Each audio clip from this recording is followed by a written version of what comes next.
പിതാവിന്റെയും പുത്രന്റെയും പരിശുദ്ധാത്മാവിന്റെയും നാമത്തിൽ ആമേൻ. എൻ്റെ പ്രിയപ്പെട്ടവരെ, ഇന്ന് ജൂലൈ മാസം 23-ാം തീയതി വ്യാഴാഴ്ച. അമ്മേ പരിശുദ്ധ അമ്മേ, അമ്മേ പരിശുദ്ധ ദൈവമാതാവേ, കൃപാസനത്തിലൂടെ ഞങ്ങൾക്കും ഞങ്ങളുടെ ദേശത്തിനും അമ്മ മധ്യസ്ഥം തേടി തന്ന എല്ലാ അനുഗ്രഹങ്ങൾക്കും കൃപകൾക്കും ഞങ്ങളിപ്പോൾ ഹൃദയം നിറഞ്ഞ നന്ദി പറയുന്നു.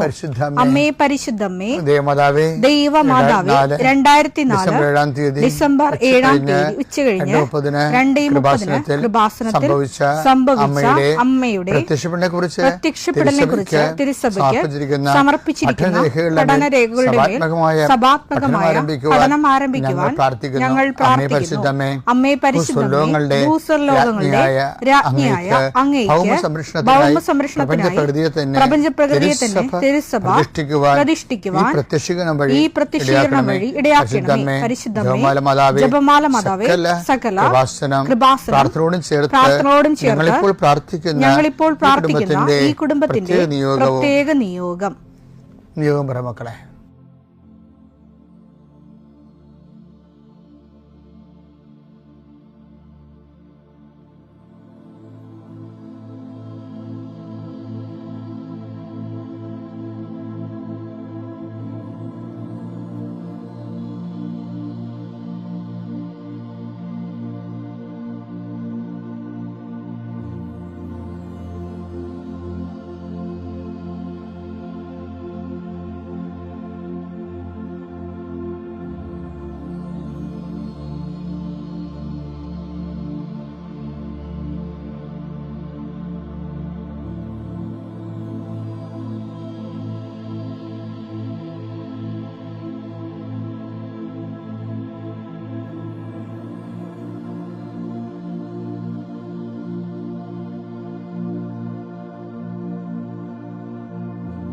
അമ്മയുടെ പ്രത്യക്ഷീകരണത്തിന്റെ ഈ അനുഗ്രഹവേളയിൽ ഞങ്ങൾക്ക് സാധിച്ചു തരുവാൻ കനിയണമേ. ആമേൻ. വിശ്വാസ പ്രമാണം.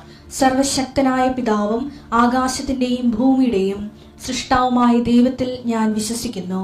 അവിടുത്തെ ഏകപുത്രനും ഞങ്ങളുടെ കർത്താവുമായ ഈശോ മിശിഹായിലും ഞാൻ വിശ്വസിക്കുന്നു. ഈ പുത്രൻ പരിശുദ്ധാത്മാവിനാൽ ഗർഭസ്ഥനായി കന്യകാമറിയത്തിൽ നിന്ന് പിറന്ന് പൊന്തിയോസ് പീലാത്തോസിന്റെ കാലത്ത് പീഡകൾ സഹിച്ച് കുരിശിൽ തറയ്ക്കപ്പെട്ട് മരിച്ച് അടക്കപ്പെട്ട് പാതാളങ്ങളിൽ ഇറങ്ങി മരിച്ചവരുടെ ഇടയിൽ നിന്ന് 3-ാം നാൾ ഉയർത്ത് സ്വർഗത്തിലേക്ക് എഴുന്നള്ളി സർവശക്തിയുള്ള പിതാവായ ദൈവത്തിന്റെ വലതുഭാഗത്തിരിക്കുന്നു. അവിടെ നിന്ന് ജീവിക്കുന്നവരെയും മരിച്ചവരെയും വിധിക്കുവാൻ വരുമെന്നും ഞാൻ വിശ്വസിക്കുന്നു. പരിശുദ്ധാത്മാവിലും ഞാൻ വിശ്വസിക്കുന്നു.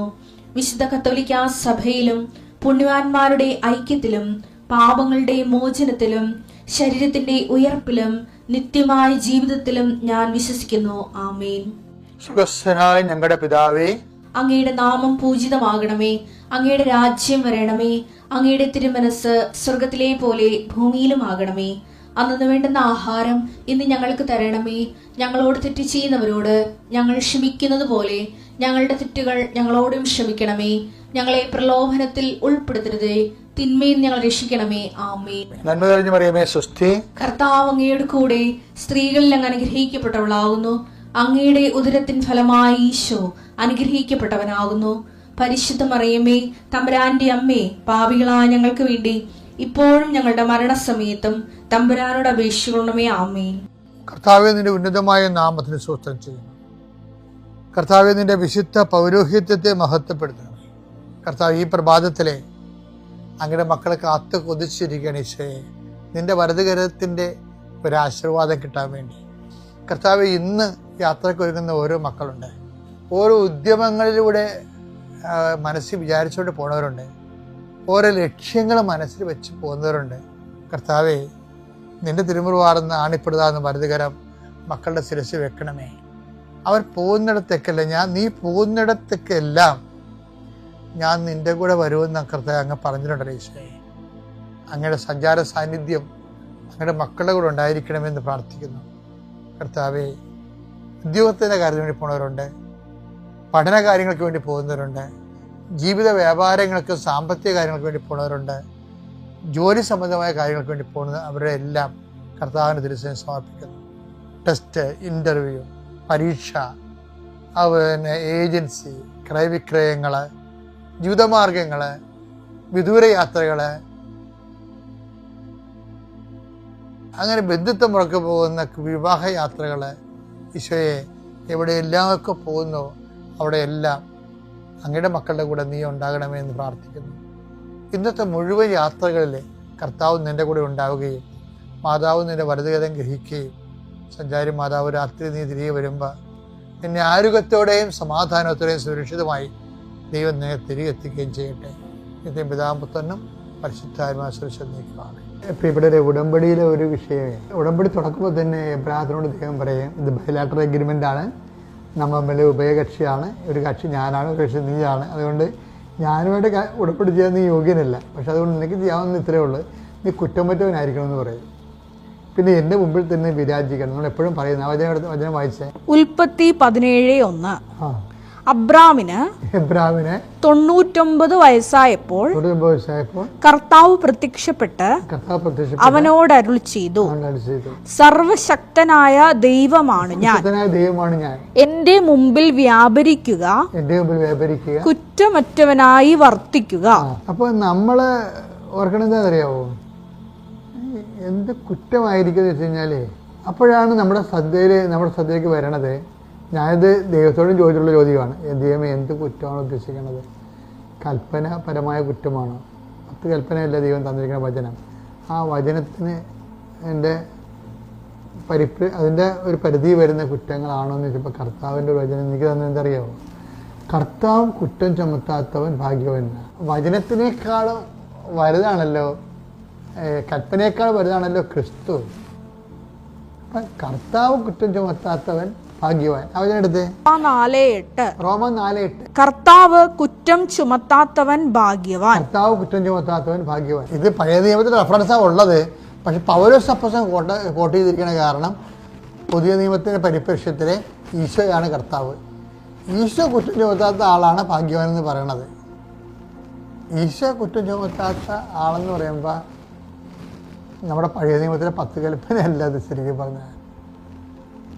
ഈശോ നമ്മളുടെ ഒരു ദൈവ പൈതലായിട്ട് ഈശോയുടെ മുമ്പിലുള്ളത് ആരാണെന്ന് അറിയാമോ? ദൈവ പൈതലാണ് ഉള്ളത്. ദൈവ പൈതങ്ങൾക്ക് കൊടുത്തിരിക്കുന്ന കൽപ്പനകളാണ് ഈശോയുടെ എല്ലാ വചനങ്ങളും. അപ്പം നിങ്ങളോട് ചണ്ട കൂടി, അതാണ് ഈശോ ഒരു കർണത്തടിക്കുന്നവന് മറുകരണം കാണിച്ചു കൊടുക്കാന്നൊക്കെ പറഞ്ഞാൽ എന്താണ്? നിങ്ങളോട് ചണ്ട കൂടി ഉടുപ്പ് കരസ്ഥമാക്കാൻ ഉദ്ദേശിക്കുന്നവരോടും അവരുടെ സ്നേഹം നീ കളയരുത് എന്നാണ് ഉദ്ദേശിച്ചത്. നിന്നെ ഉപദ്രവിച്ചാലും നിന്റെ സ്നേഹം നശിച്ചു പോകരുത്. അപ്പൊ അതായത് ആ വചനം എടുത്തേ, മത്തായി 5:39. എന്നാൽ ഞാൻ നിങ്ങളോട് പറയുന്നു, ദുഷ്ടനെ എതിർക്കരുത്, വലത് കർണത്തടിക്കുന്നവന്. അപ്പൊ ദുഷ്ടനെ എതിർക്കരുത് എന്ന് പറഞ്ഞിട്ട് അപ്പൊ പഴയ നിയമത്തിൽ നിന്നൊക്കെ ഒത്തിരി മാറി. അതാണ് കർത്താവ് എന്ന് പറയണത്. പിന്നെ എന്താണ് ആ ദുഷ്ടനെ എതിർക്കരുതെന്ന് പറഞ്ഞിട്ട് പിന്നെ പറയണെന്താ അറിയാവോ? നിന്റെ വലത് കർണത്തെ അടിക്കുന്നവനെ മറ്റേ കരണം കൂടി കാണിച്ചു കൊടുക്കുക. അതിന്റെ അർത്ഥം എന്താണ്? കരണം കൂടി ഇല്ലാന്നില്ല അതിന്റെ അർത്ഥം. അപ്പം ബുദ്ധിയും ബോധം ഇല്ലാത്തതുകൊണ്ട് ചിലപ്പോൾ അടിച്ച് തലയെ പിടിച്ചെന്ന് വരും. അതല്ല, നിന്നെ ഉപദ്രവിച്ചാലും ആ ഉപദ്രവിക്കുന്നതിനുള്ള സ്നേഹം നീ ബാക്കി സൂക്ഷിക്കണം. അതാണ് സംഭവം.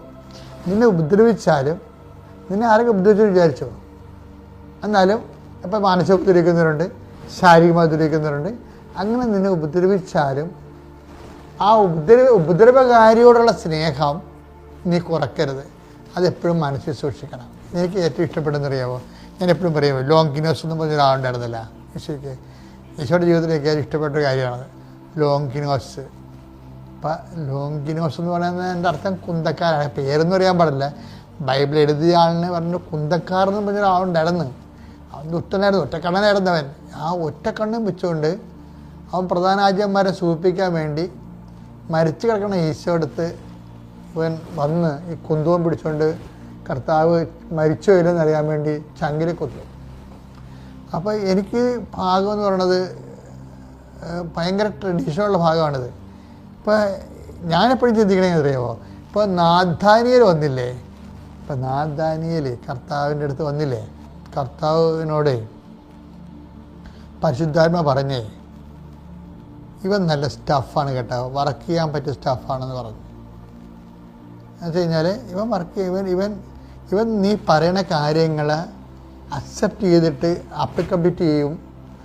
ഇവൻ ദൈവരാജ്യത്തിന് പറ്റിയ ഒരു സ്റ്റഫാണ്, നിനക്ക് വർക്ക് ചെയ്യാൻ പറ്റിയ. പരിശുദ്ധാത്മാവ് ഈശോയ്ക്ക് ഒരു നോട്ട് കൊടുത്തു. അപ്പോൾ നഥാനിയേൽ വന്നപ്പോൾ ഒന്ന് വായിച്ചോ, 1:47. നഥാനിയേൽ തന്റെ അടുത്തേക്ക് വരുന്നത് കണ്ട് യേശു അവനെ പറ്റി പറഞ്ഞു, ഇതാ നിഷ്കപടനായ ഒരു യഥാർത്ഥ ഇസ്രായേൽക്കാരൻ. അപ്പം ഇതാണ് യേശുവിൻ്റെ ഒരു ഒരു ഫോർസീയിങ് ആയിട്ടുള്ള ഫാക്കൽറ്റി. പിന്നെ നഥാനിയേൽ വരുമ്പോൾ തന്നെ മൊത്തം അവൻ ഈശോയുടെ പ്രവേശിച്ച് എത്തുമ്പോൾ തന്നെ കർത്താവ് മുഴുവൻ ഡീറ്റെയിൽസ് കർത്താവിൻ്റെ കയ്യിലെത്തും. അവൻ നഥാനിയേലാണ്, മോർ ദാൻ എ ജേക്കബ്. ഭയങ്കര നഥാനിയേൽ റിപ്പോർട്ടൊന്നും his more than a Jacob. ഇത് ജേക്കബ് കള്ളനായിരുന്നല്ല, കാപട്യക്കാരനായിരുന്നല്ല, ഇവന് അങ്ങനെ പോലും കാപട്യം ഇല്ലാത്തവനാണ്, നിനക്ക് വർക്ക് ചെയ്യാൻ പറ്റിയ ആളാണെന്ന് പറഞ്ഞു. അപ്പോൾ ഇതാണ് ഈശോയുടെ ഒരു മൈൻഡ് സെറ്റ് എന്ന് പറയുന്നത്, മൈൻഡിൻ്റെ ഒരു ഫാക്കൽറ്റി എന്ന് പറഞ്ഞാൽ. ഇത് തന്നെയാണ് ഈശോ മരിക്കണ മുമ്പ് ഈ ലോങ്കിനോസ് ഇല്ലേ, കുന്തക്കാരൻ, അയാൾ വരുന്ന കണ്ടിട്ടുണ്ട് ഈശോ. അതാണ് ഈ പ്രിൻസിപ്പിൾ അങ്ങോട്ട് അപ്ലിക്കേറ്റ് ചെയ്ത് കഴിഞ്ഞാൽ നമുക്കറിയാം, ഈ കുന്തക്കാരൻ താൻ മരിച്ചു കഴിഞ്ഞും ഈ ഒറ്റക്കണ്ണം വരുമെന്ന്, തൻ്റെ ചങ്കരക്ക് കൊത്തുമെന്നൊക്കെ അറിയാം. എന്നിട്ടെന്താ ചെയ്തെന്നറിയാമോ, ആ ഹൃദയത്തിൽ ഇവനുള്ള വെള്ളവും ചോരയും ദൈവം സൂക്ഷിച്ച് വെച്ചിട്ടാണ് മരിക്കണത്. കരുതൽ സൂക്ഷിച്ച് വെച്ചിട്ടാണ് മരിക്കണത്. ആ ട്രഡീഷൻ ഭയങ്കര സൂപ്പർ ട്രഡീഷനാണ്. അങ്ങനെ ഈശോ അങ്ങനെ തന്നെ ചെയ്യണ കക്ഷിയാണെന്ന് നമുക്കറിയാം. ഞാൻ ഇത്രയും നാളും നമ്മൾ ഈശോയുമായിട്ട് നമ്മൾ സഞ്ചരിക്കുക, ഈശോ അങ്ങനെ തന്നെ ചെയ്യത്തുള്ളൂ. അവന് ആ ഒറ്റക്കണ്ണന് അവന് കുത്താൻ വേണ്ടി വന്ന വൈരാഗിക്ക് വന്ന് മറ്റുള്ള ഈശോൻ്റെ നാമത്തെ പ്രതി മറ്റുള്ളവരുടെ മുമ്പിൽ ആളാകാൻ വേണ്ടി, അവർക്ക് സപ്പോർട്ട് ചെയ്യാൻ വേണ്ടി വന്ന ആളാണ്. അവൻ്റെ കണ്ണ് തുറക്കാൻ വേണ്ടി കർത്താവ് ഒരു തുള്ളി ചോരയും നീരും സൂക്ഷിച്ചു വെച്ചിരുന്നു. ഇതാണ് ഒരു ഈശോ എന്ന് പറയുന്ന സംഭവം. ഈശോ എന്ന് പറയുന്ന ഒരു റിഡംപ്റ്റീവ് യാഥാർത്ഥ്യം അതാണ്. നമുക്ക് ഒന്നും പറയാൻ പറ്റത്തില്ല. എനിക്ക് ഭയങ്കര സങ്കടമാണ്. എന്ന് വെച്ച് കഴിഞ്ഞാൽ ഇതാണ് കൈമാറേണ്ടത്, ഈ ഈശോനെ കൈമാറേണ്ടത്. അല്ലാതെ നമ്മൾ ടെക്നിക്കൽ ഡോക്യുമെൻറ്റുകളൊക്കെ കൈമാറിക്കഴിഞ്ഞാൽ കുഴപ്പമൊന്നും അറിയാമോ, ആ ഒരു അക്കാഡമിക് ലെവലിൽ മാത്രമേ സുവിശേഷ വേല നടക്കത്തുള്ളൂ. നമ്മൾ വല്ല ഡോക്യുമെൻറ്റും താഴേക്ക് വരികയും അത് ആരെങ്കിലും നമ്മൾ ആൾക്കാരെ അതിലേക്ക് ആഗ്രഹിച്ചിട്ട് ഒരു കുഴപ്പമില്ല. പക്ഷേ സഭയുടെ അച്ചടക്കത്തിനും അതുപോലെ തന്നെ നമ്മുടെ വിശ്വാസത്തിൻ്റെ ഭദ്രതയ്ക്കും അതെല്ലാം ആവശ്യമാണ്. ആവശ്യമല്ല, അത്യാവശ്യമാണ്. പക്ഷേ ഞാൻ പറഞ്ഞു വരുന്നതിൻ്റെ കാരണം വെച്ച് കഴിഞ്ഞാൽ ഈശോയെ ഈ കാലത്തുള്ള ആൾക്കാർ എങ്ങനെ ഈശോയെ കണക്ട് ചെയ്യണം, ആ കണക്ട് ചെയ്യണത് ഈ ഈശോയുടെ ഈ ബിഹേവിയറുണ്ട്, അത് ശരിക്കും നമ്മൾ ഇങ്ങനെ തുറന്നു വെക്കേണ്ടതാണ്. അതായത് ഇതിങ്ങനെ കരുതി വെച്ചിട്ടാണ്. അതാണ് ഈശോ ഈ നിൻ്റെ ഒരു കരണത്തെ അടിക്കുന്നത് മരണകാരണം കാണിച്ചു കൊടുക്കുക എന്ന് പറയുമ്പോൾ എൻ്റെ അർത്ഥം കരണം കാണിക്കാൻ വേണ്ടി തലയെ കൊണ്ടിരുന്ന അല്ല അർത്ഥം. അർത്ഥം എന്താണ്, നിന്നെ ദ്രോഹിച്ചാൽ പോലും അവനോടുള്ള സ്നേഹം നീ മരിച്ചാലും നിൻ്റെ മനസ്സിലുണ്ടാകണം.